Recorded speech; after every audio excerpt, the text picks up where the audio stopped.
In this WrestleTalk news, nobody likes Charlotte Flair, AEW and Impact's relationship ending, Braun and Bray updates, a released WWE star to AEW and more. Subscribe and enable notifications to always on for daily wrestling news videos. Support WrestleTalk! The main event of Friday's SmackDown was a championship exchange, where Charlotte Flair and Becky Lynch were to swap their respective Raw and SmackDown titles because they've been drafted to the opposite brand now, and it's nice when the colours match the show. Loads of people at home, and people backstage in the company, Becky and Charlotte reportedly included, thought that just switching the belts is a bad, lazy idea that undermines their championship legacies. Well, Riddle must have taken that crown jewel camel home with him, because this straw just broke its back. The segment didn't go as planned. Charlotte was meant to hand over her Raw Women's title to Lynch first, referencing Becky 2 belts, which was set up in a promo earlier that night, and then Lynch would hand over her SmackDown one to Flair. Instead, Charlotte yanked the Raw belt away from Becky and dropped it on the floor. They then redid the spot, and this time Lynch threw the belt into Flair's chest. When they got backstage after SmackDown had finished, the two had a heated argument in the gorilla position, the area where Vince McMahon and all the producers direct the show behind the Titantron entrance. Apparently, Charlotte didn't want to look weak in the exchange segment, presumably at the point where she didn't hold any titles, kind of like when Poochie isn't on screen. Everyone should be asking, where's Poochie? Everyone here would be thinking, where's Charlotte's championships? So to allegedly one-up Lynch, she went off script and pulled the title away from Becky and then dropped it on the floor, trying to make her pick it up. In the end, Sonya Deville, who was also in the ring, made Charlotte pick the belt up and hand it over. While PW Insider initially reported Lynch wasn't supposed to throw the title at Charlotte, and that was just Becky reacting to Flair going off script, they now write that was always part of the plan, because Lynch is a professional wrestler. PW Torch, meanwhile, say Flair claimed backstage dropping the belt was an accident. But to put it mildly, nobody involved in that situation was buying that. The end of SmackDown on TV, though, isn't the end of the live event in the building, and Lynch had a dark match to wrestle. While Becky was in the ring after their confrontation, WWE management asked Flair to leave the building to avoid any other problems. Brian Alvarez claimed Charlotte was in fact escorted out of the building by security. But that's not the only thing that was removed from SmackDown. Yes, segue! As during the replay that was aired the following night at the same time as AEW Dynamite, Wrestling War? What Wrestling War? The moment where Charlotte dropped the title on the floor was edited out of the broadcast. While backstage blow-ups can happen, recent history in WWE has them usually smoothed over pretty fast. Think Brock Lesnar's backstage altercation with Chris Jericho, or Sin Cara going Tress and Zero in multiple behind-the-scenes shoots. With Flair, though, this incident has revealed the intensified backstage heat on her, reportedly to the point where nearly every woman in the company is refusing to work with her.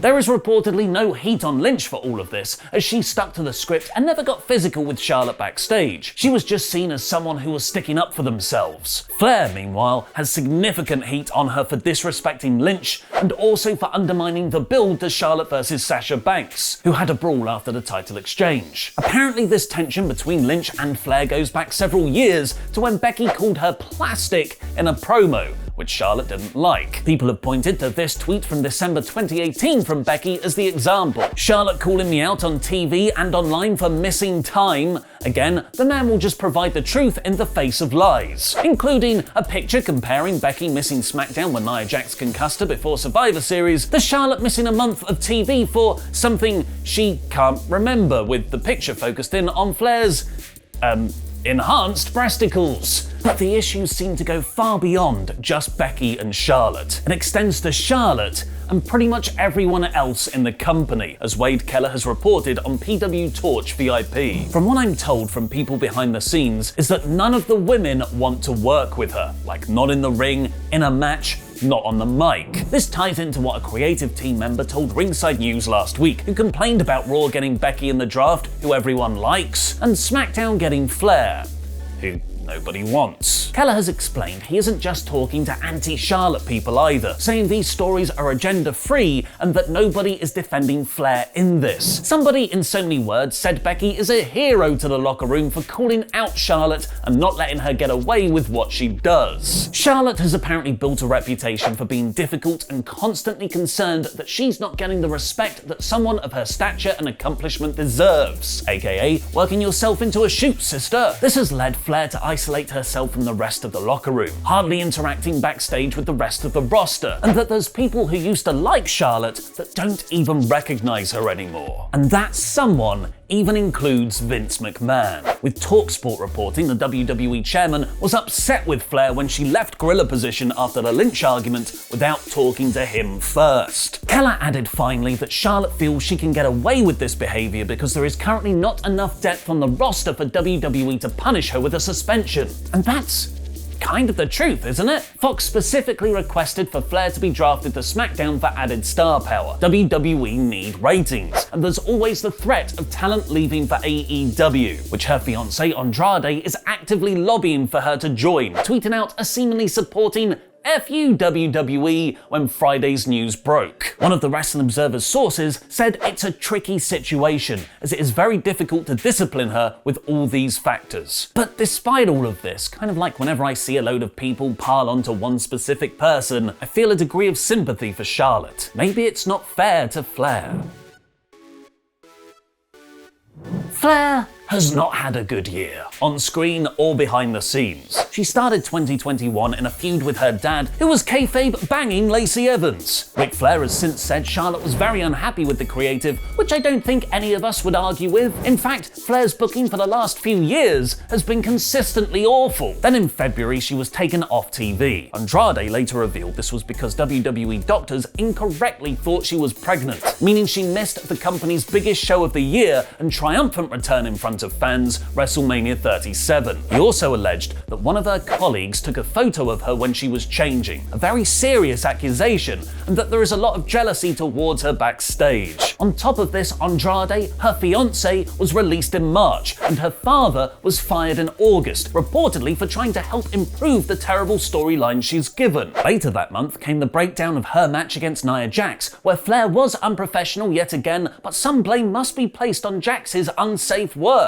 And according to TalkSport, Flair was pushing to lose the Raw Women's title to Bianca Belair on last week's episode, rather than the Championship Exchange segment, as she's a big fan of Belair and wanted to help make her a star. Although it's also rumoured some creative team members think this is a false story to make Charlotte look good. Hearing all these reports from so many different reputable sites doesn't paint a good picture of Charlotte's conduct. But at the same time, her issues could be down to rather understandable paranoia towards the people she works with, backing her into a corner, which has snowballed over time. What do you make of the Charlotte situation, and please be fair to Flair, and how do you think WWE should deal with it? Apparently she has many years left on her contract, so no Charlotte to AEW confirmed for now. Let me know in the comments because I'll be replying to people for the first 30 minutes after this video goes live. From out of nowhere. Well, I wrote way more than I thought I would about the Flair situation. You could say I really dropped the belt there. So here's a quick rundown of the other big wrestling stories right now. Impact Wrestling had their biggest show of the year over the weekend, Bound for Glory, which you can watch 10 bits to review of on this very channel. But unlike Impact's usual tactic for their major shows, no released WWE stars with the first letters of their names switched around to the Impact Zone confirmed.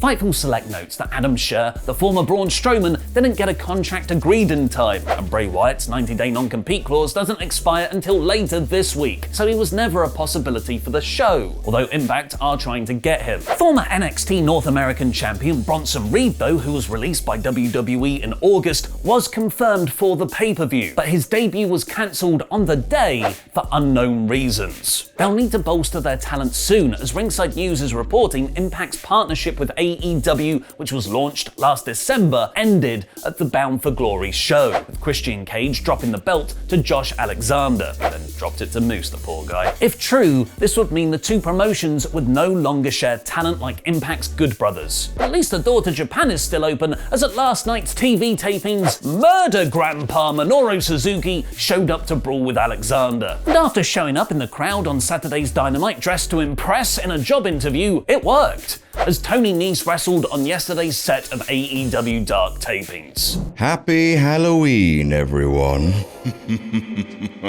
It's the most wonderful time of the fear. Hope the spooky, scary skeletons treat you nice this season and you finally get to egg the house of that crusty old Dean. Halloween isn't normally the best time to be a wrestling fan because normally that means Hell in a Cell, and in the last 5 years, Hell in a Cell matches have been normally bad.